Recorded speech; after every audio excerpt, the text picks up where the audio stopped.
नमस्कार दोस्तों, आज हम बात करते हैं मेष राशि के बारे में। जुलाई 2020 मेष राशि वाले जातकों की क्या स्थिति रहने वाली है, उसके विषय में आज हम आपको जानकारी दे रहे हैं।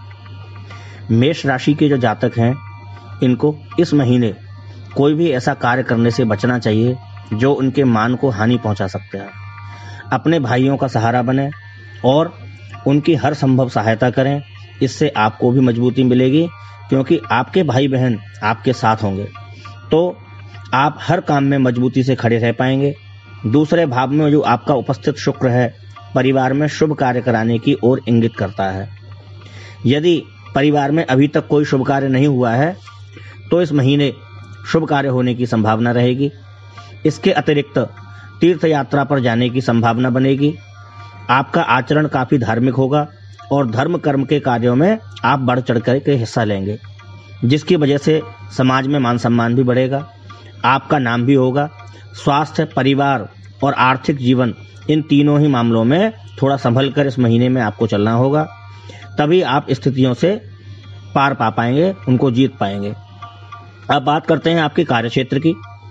अगर आपके कैरियर की बात की जाए तो दशम भाव में बैठे हुए स्वराशि के शनिदेव आपके लिए बेहतर परिणामों की स्थिति की ओर धीरे धीरे इशारा करते हैं, धीरे धीरे बनाते ही जा रहे हैं आपके लिए मार्ग, जिसकी वजह से कार्यक्षेत्र में आपकी मेहनत रंग लाने लगेगी और आपके वरिष्ठ अधिकारी भी आपके पक्ष में खड़े नजर आएंगे। कार्य के संबंध में कुछ यात्राएं भी होंगी, जो शुरुआत में तो काफी थकान और परेशानी देने वाली होंगी, लेकिन धीरे धीरे उनके अच्छे फल आपको दिखाई देने लगेंगे और इससे आपके कार्यक्षेत्र में और पद में वृद्धि होने की संभावना रहेगी। जो लोग टीम में काम करते हैं, उन्हें ध्यान रखना होगा कि अपने टीम मेंबर पर महीने के पूर्वार्ध में अधिक भरोसा ना करें और उनके जिम्मे कोई बड़ा काम नहीं सौंपें, अन्यथा आपको धोखा उठाना पड़ सकता है। हालांकि महीने का जो उत्तरार्ध है, जो लोग व्यापार करते हैं उनके लिए समय अनुकूल रहेगा और उनकी युक्तियों और योजनाओं की वजह से व्यापार में तरक्की प्राप्त होगी और बिजनेस भी बढ़ेगा।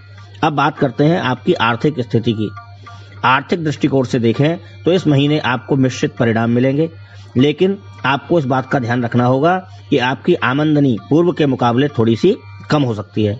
इसकी वजह से आपके खर्चे अधिक रहेंगे और ग्रहों की स्थिति आमदनी में भी कुछ कमी लेकर के आ सकती है। आपको अपने स्वास्थ्य पर भी धन खर्च करना पड़ सकता है। इसके अतिरिक्त अपने माता पिता के स्वास्थ्य के प्रति भी चिंतित होने के कारण उनके स्वास्थ्य पर भी आपका खर्चा होगा। पारिवारिक दायित्वों की पूर्ति हेतु आपके घरेलू कार्यों पर भी खर्च करना पड़ेगा। इस प्रकार इस महीने आपके खर्चे आशातीत रूप में वृद्धि हो जाएगी खर्चों की। इसकी वजह से आमदनी उनको पूरा कर पाने में सफल नहीं हो पाएगी और आप आर्थिक तौर पर थोड़े कमजोर रह सकते हैं। इसलिए अपने खर्चों में कटौती करने का अर्थ केवल सही कार्यों पे खर्च करने का पूरा प्लान बना करके रखें, ताकि किसी भी प्रकार की समस्या से मुक्ति पाई जा सके और आर्थिक स्थिति को नीचे गिरने से रोका जा सकता है। आइए अब बात करते हैं आपके स्वास्थ्य की ओर देखते हैं। स्वास्थ्य के दृष्टिकोण से देखें तो महीने की शुरुआत में आपकी राशि का स्वामी 12वें स्थान में रहेगा और महीने भर इसी राशि में रहेगा, जिसकी वजह से स्वास्थ्य के मामले में आप थोड़े परेशान हो सकते हैं, क्योंकि इस मंगल पर शनि की दृष्टि भी होगी, जिसकी वजह से आपको आंखों से संबंधित कोई पीड़ा हो सकती है अथवा अनिद्रा की समस्या भी हो सकती है। इसके अतिरिक्त कोई छोटी मोटी चोट भी आपको लगने की संभावना है। ध्यान दें, किसी भी चीज को नजरअंदाज नहीं करें, नहीं तो ये इतनी बड़ी हो सकती है कि आपको हॉस्पिटल जाना पड़े। स्वास्थ्य के मामले में आपको ये भी ध्यान देना होगा कि आपको गले में, कान में अथवा जंघा पर किसी प्रकार शारीरिक कष्ट महसूस हो सकता है, इसलिए इस दौरान विशेष रूप से अपने स्वास्थ्य के प्रति सचेत रहें। आइए अब बात करते हैं आपके प्रेम और वैवाहिक संबंधों की। प्रेमी युगल की बात की जाए तो इस महीने प्रेम जीवन में कुछ चुनौतियां आएंगी, लेकिन यह पूर्वार्ध में होगा, क्योंकि उत्तरार्ध आपके लिए काफी बेहतर रहने वाला है।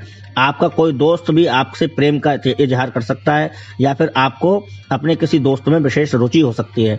इसके अतिरिक्त दोस्तों के साथ मौज मस्ती का अवसर मिलेगा और अच्छा समय बिताएंगे तथा अपने प्रियतम के प्रति आप संजीदा होकर सोचेंगे और उनके साथ अपने भविष्य की योजनाएं बनाएंगे। किसी तीसरे का हस्तक्षेप आपके रिश्ते में दिक्कतें लेकर आ सकता है, इसलिए महीने के पूर्वार्ध में विशेष रूप से सावधान रहें और किसी अन्य को अपने रिश्ते में दखल अंदाजी न करने दें। महीने के उत्तरार्ध में आप अपने प्रियतम को अपने परिजनों से, परिवारी गणों से मिलवा सकते हैं। उन्हें साथ लेकर कहीं घूमने जाने का प्लान भी बना सकते हैं। यदि आप शादीशुदा हैं तो दाम्पत्य जीवन के लिए महीना सामान्य रहेगा, लेकिन सप्तम भाव पर मंगल और शनि की दृष्टि का प्रभाव होने के कारण दाम्पत्य जीवन में ना चाहते हुए भी थोड़ी सी असंतुष्टि और अशांति बनी रह सकती है, जिसकी वजह से आपको अपने दाम्पत्य जीवन से थोड़ी बोरियत महसूस हो सकती है।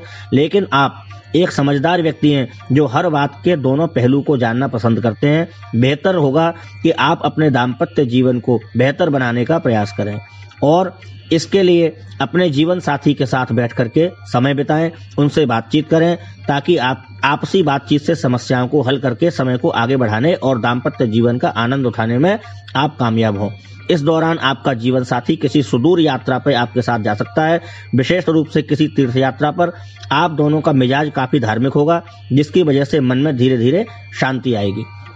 अब बात करते हैं परिवार की, पारिवारिक बातें करते हैं।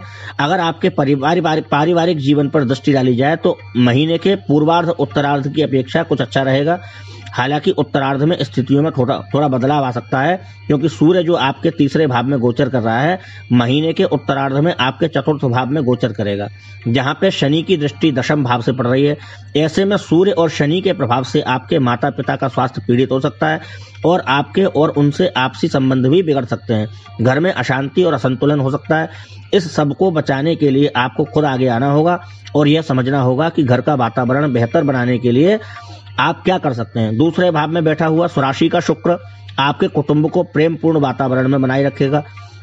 आपको घर की किसी महिला का साथ लेकर के परिवार के वातावरण को बेहतर बनाने का प्रयास करना चाहिए। छोटे भाई बहनों के साथ कुछ दिक्कतें हो सकती हैं, उनका ध्यान रखें और समय पड़ने पर उनकी आवश्यक रूप से सहायता करें। अब आपको बताते हैं उपाय आपको क्या करने हैं इस जुलाई के महीने में। मेष राशि के जातकों को इस महीने मंगल के बीज मंत्र ओम क्राम क्रीम क्रोम सह भौमाय नमः इस मंत्र का प्रतिदिन 108 की संख्या में जाप करना चाहिए। इसके अतिरिक्त आपको भगवान शिव की विधिवत पूजा करनी चाहिए, उपासना करनी चाहिए और संभव हो तो भगवान शिव का रुद्राभिषेक का पाठ भी करना चाहिए। इसके अतिरिक्त राहु और सूर्य की युति तीसरे भाव में होने के कारण आपको राहु के निमित्त बुधवार के दिन काले तिलों का दान करना चाहिए और प्रतिदिन सूर्य उपासना करनी चाहिए, जिससे आपके मान और यश की हानि भी नहीं होगी और आपके पिताजी का स्वास्थ्य भी अनुकूल रहेगा। इसके अतिरिक्त प्रतिदिन मस्तक पे अपने माथे पे केसर का तिलक लगाना आपके लिए उत्तम रहेगा। ओम शांति। तो ये बात थी मेष राशि की। मेष राशि के विषय में बताया गया है। इस प्रकार का जुलाई 2020 में मेष राशि के जातकों को फल रहेगा और आप देख रहे हैं हमारा YouTube चैनल आध्यात्म धनी। अगर आपको ये हमारी बातें पसंद आई हो तो हमें लाइक करिए, शेयर करिए, सब्सक्राइब करिए, हमारा मनोबल बढ़ाइए। ऐसे ही आपके समक्ष अपने शोध को हम प्रस्तुत करते रहेंगे। आपका दिन शुभ हो, सभी का मंगल हो।